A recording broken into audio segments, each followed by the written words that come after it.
जय हिंद दोस्तों, मैं हूं विलिन चितालिया द विलिन चितालिया फोरम से। Welcome back to the channel. और नया हफ्ता है, नया जोश है और नए न्यूज है। दोस्तों, गए वीडियो में हमने ईरान इजराइल की बात की, वॉर की, जो आज चौथे दिन में जा चुका है। ईरान ने भी इजराइल पे तगड़ा हमला किया, बहुत सारे बैलिस्टिक मिसाइल्स फेंके, जिसमें से जो इजराइल का सिक्योरिटी सिस्टम जैसे कि iron dome self defence surface to air missiles है, जो एयर से मिसाइल आती है उसको हवा में ही मार गिराता है, उन्होंने कम से कम 95% मिसाइल्स को, बैलिस्टिक मिसाइल्स को हवा में तोड़ दिया। बट 6 to 7% ईरानियन मिसाइल्स ने तेल अवीव पे, जेरूसलम पे हमला करने में कामयाब रहे और इजराइल के 10 से 12 लोग मर गए। बट उसके सामने इजराइल ने F-35 जो स्टेल्थ में और टेक्नोलॉजी में आज के सबसे बेस्ट फाइटर जेट्स माने जाते हैं, वो 200 एयरक्राफ्ट ईरान में भेजे और तबाही मचा दी। आज ईरान में भी काफी हद तक तबाही हो चुकी है और कम से कम 400 से ऊपर लोग मौत के घाट उतर चुके हैं। दोस्तों, ये कॉन्फ्लिक्ट अभी अर्लियर स्टेजेस में है, बट ये लग रहा है कि ये कॉन्फ्लिक्ट बहुत आगे जाने वाला है, बिकॉज इसमें अभी बड़े बड़े देश डायरेक्टली इनडायरेक्टली इन्वॉल्व होना शुरू हो गए हैं। जैसे कि यूएस, उन्होंने तो अपने 2 एयरक्राफ्ट कैरियर जो इंडियन ओशन में तैनात थे उनको वहां तरफ भेजा है। क्यों? क्योंकि वो इनके जो बैलिस्टिक मिसाइल है वो इंटरसेप्ट करने में इजराइल को मदद कर सके।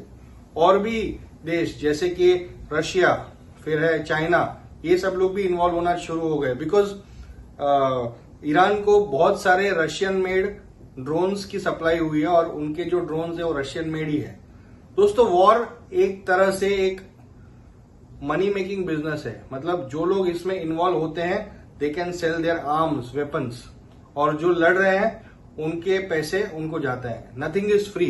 सो हम ये देख रहे हैं कि जो ये 2 देश जो लड़ रहे हैं, और ये पूरा वॉर है वो है न्यूक्लियर कैपेबिलिटी को रोकने के लिए। मतलब कोई ऑन ग्राउंड तकलीफ नहीं है, बिकॉज उनके बॉर्डर्स भी 1000 किलोमीटर दूर है, जैसे कि मैंने आपको बताया।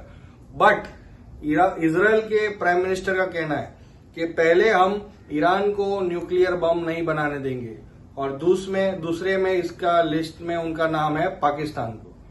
दोस्तों, इजराइल और पाकिस्तान, ये दोनों के डिप्लोमेटिक रिलेशंस एकदम जीरो हुए।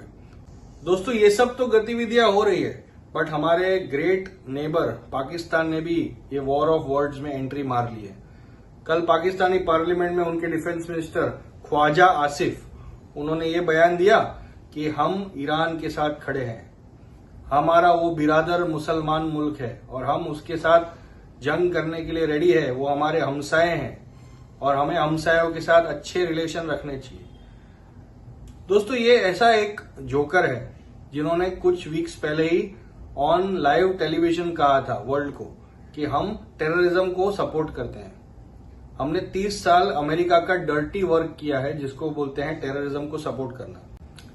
जबकि ईरान इनको घास भी नहीं डाल रहा, कोई इनको पूछ भी नहीं रहा है भाई तुम किसकी साइड हो, तो भी ये उतर गए, बिकॉज जाहिल कौम। पाकिस्तान अपने आप को इंडिया के इक्विवेलेंट समझता है और हमेशा प्रूव करना चाहता है, और पता नहीं क्यों ये लोग हमेशा वॉर की बात करते रहते हैं, क्योंकि वो एक सिक्योरिटी स्टेट है। उनको डेवलपमेंट में कोई इंटरेस्ट नहीं है, सोशल डेवलपमेंट, अपने लोगों के डेवलपमेंट, उसमें कोई इंटरेस्ट नहीं है। उनको खाली वॉर लड़ना है। क्यों? क्योंकि उनके पास वही एक चीज है जो उसको इम्पोर्टेंट बताती है। बाकी पाकिस्तान को कौन याद करता है? पाकिस्तान है क्या बनाता है? कुछ नहीं। अभी हाल में ही डोनाल्ड ट्रंप ने पाकिस्तान की थोड़ी सी तारीफ कर दी कि पाकिस्तान एक ग्रेट नेशन है जो बहुत सारी ग्रेट चीजें बनाता है। हम सब यही सोच रहे हैं कि ऐसा क्या पाकिस्तान बनाता है, और पाकिस्तान वाले खुद अपने आप को पूछ रहे और जश्न मना रहे कि हमको डोनाल्ड ट्रंप ने ऐसा बोल दिया। अरे भाई, डोनाल्ड ट्रंप एक बिजनेसमैन है, जब भी उनको आपको खुश करना है तभी वो ऐसी चीजें बोल देता है। अभी कुछ दिनों पहले बड़ा बवाल मच गया था कि हमारे जनरल आसिफ मुनीर को अमेरिका परेड डे पे चीफ गेस्ट तरीके से बुला रहा है।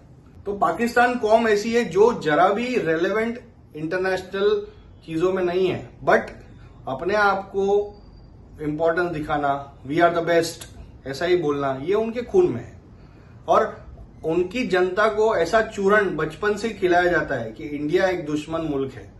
आप बिलीव नहीं करोगे, उनके करिकुलम में, उनके टेक्स्ट बुक में हिंदू हेट्रेड सिखाया जाता है जब से बच्चा 3 साल का 4 साल का। आप अगर इंडियन बच्चों को पूछोगे कि आप क्या करना चाहते हो, तो हम ऐसे बोलते हैं कि हम मून पे जाना चाहते हैं, हम पढ़ के लिख के डॉक्टर इंजीनियर बनना चाहते हैं। बट पाकिस्तान के बच्चों को आप पूछोगे आप क्या करना चाहते हो, तो वो बोलेंगे हम हिंदुओं को मारना चाहते हैं, हम इंडिया को खत्म करना चाहते हैं। तो this is the hatred that is sown in the Pakistani children, वो मासूमों के मन में, और उनको ऐसे बड़ा किया। तभी जाके जैश ए मोहम्मद, अलकायदा, ये सब तंजीमें बनती है और पनपती है पाकिस्तान के अंदर। तो वो हेट्रेड की वजह से ये पूरे खित्ते में 75 ईयर्स से आग लगी हुई है। कश्मीर एक छोटा सा स्टेट, उसके ऊपर कब्जा करने के लिए वो लोग वेव पे वेव मिलिटेंसी फैला रखी है। 1990 से उन्होंने इतना जिहाद करके वहां पे गंद मचा रखा है कि वो स्टेट में स्टेबिलिटी नहीं आ पा रही है। अभी हाल ही में जो 22 अप्रैल को जो टेररिस्ट अटैक हुआ, उसमें मासूम इंडियन सिविलियंस की जाने गई, और उसके रिप्लाई में इंडिया ने उनको करारा जवाब दिया और बताया कि हम आपके एक एक एयरबेस को चुन चुन के ठोक सकते हैं। फिर भी ये जो मिस्टर आसिफ मुनीर है और मिस्टर ख्वाजा आसिफ है डिफेंस मिनिस्टर, वो पार्लियामेंट में खड़े रह के क्या बोलते हैं, ऐसे हाथ पीछे रख के कि हमें फतह कर ली, हमने जीत लिया, हमने इतने रफाल गिरा दी, ये हमारी 1971 का बदला था। अरे बेवकूफो, 1971 में तुम्हारा आधा मुल्क हमने तोड़ दिया। वहां से भी आप लोग नहीं सीखे, और वहां से भी आप सीखना नहीं चाहते, और आपका डेवलपमेंट और आगे बढ़ने की बात करने के सिवाय आप खाली मारामारी, वॉर और जिहाद की बातें करते रहते हो। तो मेरा पाकिस्तानी भाइयों से ये निवेदन है कि अपने देश को सुधारने की कोशिश कीजिए, ना कि इंडिया को सुधारने की। इंडिया आपसे 10 गुना बड़ा मुल्क है, 10 गुनी इकोनॉमी है, और इंडिया को अभी कोई नहीं रोक सकता। भगवान भी ऊपर से नीचे आए तो इंडिया की डेवलपमेंट नहीं रोक सकता, बिकॉज इंडिया का डोमेस्टिक कंजम्पशन बहुत बड़ा है। फॉरेन मार्केट, फॉरेन कंट्रीज सारे आज इंडिया में आके बिजनेस कर रहे हैं। क्यों? क्योंकि दे वांट कंज्यूमर्स। तो अगर पाकिस्तान ये सोचता है कि इंडिया का डेवलपमेंट ऐसे छोटे छोटे टेररिस्ट अटैक से रुक जाएगा, नहीं रुकेगा। आपको ही नुकसान होगा और आप ही इसकी भरपाई अगले 50 साल तक करते रहोगे। तो प्लीज बेटर सेंस प्रिवेल, और ये सब चीजें छोड़ के एजुकेशन, आईटी, अस्पताल बनाओ अपने लोगों के लिए, उनके लिए कुछ काम करो, तो आपका कुछ भला होगा अगले 10-20 सालों में। तो इंडिया का ये फेवरेट टॉपिक है पाकिस्तान बैशिंग। अगर आपको इसमें मजा आता है, और मैं कई यूट्यूबर्स को देख के ये सीखता हूं, इसको थोड़ा मजाक बना, ह्यूमर डालने की कोशिश करता हूं, बट धीरे धीरे ये कंटेंट और इनका डिलीवरी, उसके ऊपर मैं काम कर रहा हूं। दोस्तों, और एक दूसरी खबर है कि पीएम मोदी कनाडा जा रहे हैं G7 विजिट करने। जो कनाडा के साथ डिप्लोमेटिक रो चला हमारा लास्ट ईयर, जिसमें कनाडा ने अक्यूज किया, कनाडा के प्राइम मिनिस्टर ने, कि हमने उनके एक सिटीजन मिस्टर निज्जर को कैनेडियन सॉइल पे असैसिनेट कर दिया।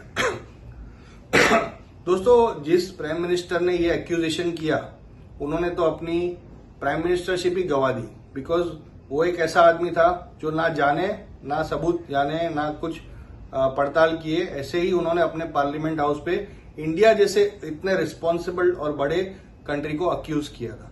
इंडिया ने भी बहुत सॉलिड जवाब दिया कि हमें आप सबूत दिखाइए। आज 1 साल हुआ, उन्होंने कोई सबूत इंडिया के पास पेश नहीं किया। This is the statement of the MEA, minister of external affairs, mister Jaishankar. तो अब उन्होंने, अभी जो नए प्राइम मिनिस्टर आए हैं कनाडा के, उन्होंने मोदी जी को इनवाइट किया है G7 समिट, जो कि कनाडा में हो रही है। और उनको पूछा गया कि आपने मोदी जी को क्यों इनवाइट किया, जबकि हमारे देश में मर्डर का चार्ज इंडियन गवर्नमेंट पे लगा हुआ है।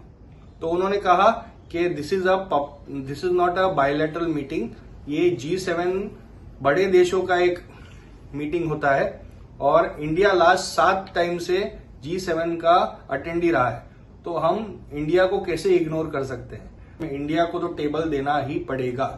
तो उनकी भी बात राइट है, और मोदी जी जा रहे हैं G7 में, देखते हैं हम भारत के लिए वहां से क्या लेकर आते हैं। तो दोस्तों, ये रहा मंडे का स्टार्टिंग वीडियो। आप लोग मंडे को सब अपने अपने ऑफिस गए होंगे, ये वीडियो अपलोड होगा, इसको देखिए, इसका मजा लीजिए और हमें बताइए आपको कमेंट सेक्शन में आपको ये वीडियो कैसा लगता है। और हम नए नए वीडियो के साथ रोज नए नए जियोपॉलिटिकल टॉपिक्स, नए नए विचारों के साथ आपके पास आते रहेंगे।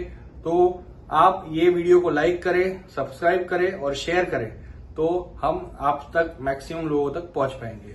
Have a nice day. जय हिंद।